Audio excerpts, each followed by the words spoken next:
અમરેલી જિલ્લામાં મોટાભાગના ખેડૂતોએ ઘઉં, ચણા તેમજ ધાણા સહિતના પાકનું વાવેતર કર્યું હતું। રવિ પાક પરિપક્વ થતાની સાથે જ મોટાભાગના ખેડૂતો માર્કેટિંગ યાર્ડ ખાતે પહોંચ્યા હતા અને માર્કેટિંગ યાર્ડ ખાતે સારા ભાવ મેળવ્યા હતા। અમરેલી માર્કેટિંગ યાર્ડ, સાવરકુંડલા તેમજ ધારી બગસરાના માર્કેટિંગ યાર્ડમાં સૌથી વધુ ચણા, ધાણા અને ઘઉંની આવક નોંધાઈ રહી છે। મોટાભાગના ખેડૂતો માર્કેટિંગ યાર્ડ ખાતે પહોંચી સારા ભાવ મેળવી રહ્યા છે। સાવરકુંડલા માર્કેટિંગ યાર્ડમાં સિંગ ઝીણીનો ભાવ 814 રૂપિયાથી 1241 રૂપિયા નોંધાયો હતો। સિંગ મોટીનો ભાવ 900 રૂપિયાથી 1263 રૂપિયા નોંધાયો હતો। સિંગ નવીનો ભાવ 1176 રૂપિયાથી 1325 રૂપિયા નોંધાયો હતો। તલ સફેદનો ભાવ 2600 રૂપિયાથી 2750 રૂપિયા નોંધાયો હતો। જીરુનો ભાવ 3000 રૂપિયાથી 4375 રૂપિયા સુધી નોંધાયો હતો। કપાસનો ભાવ 1251 રૂપિયાથી 1481 રૂપિયા સુધી નોંધાયો હતો।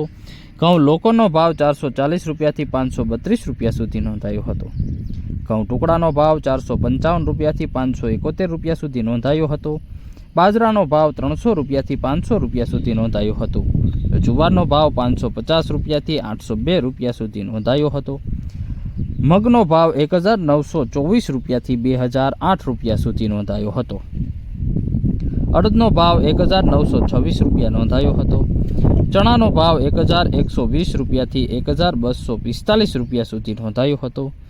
દેશી ચણાનો ભાવ 1130 રૂપિયાથી 1350 રૂપિયા સુધી નોંધાયો હતો। તુવેરનો ભાવ 1500 રૂપિયાથી 2140 રૂપિયા સુધી નોંધાયો હતો। એરડીનો ભાવ 1000 રૂપિયાથી 1090 રૂપિયા સુધી નોંધાયો હતો। મેથીનો ભાવ 850 રૂપિયાથી 1100 રૂપિયા સુધી નોંધાયો હતો। તો ધાણાનો ભાવ આજે સાવરકુંડલા માર્કેટિંગ યાર્ડમાં 1100 રૂપિયાથી 1301 રૂપિયા સુધી નોંધાયો હતો। સોયાબીનનો ભાવ 853 રૂપિયાથી 869 રૂપિયા સુધી નોંધાયો હતો। મકાઈનો ભાવ 445 રૂપિયા નોંધાયો હતો। માર્કેટિંગ યાર્ડમાં સૌથી વધુ આજે ઘઉં લોકવન અને ટુકડાની આવક નોંધાઈ હતી।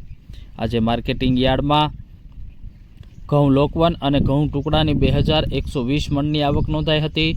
તો ચણાની 1600 મણની આવક નોંધાઈ હતી। તો સાથે જ આજે ધાણાની 110 મણ, સિંગ મોટી અને ઝીણીની 630 મણ, જીરુની 200 મણ, કપાસની 430 મણની આવક સાવરકુંડલા માર્કેટિંગ યાર્ડમાં આજે નોંધાઈ હતી। બાજરાની 140 મણ અને જુવારની 125 મણની આવક નોંધાઈ હતી।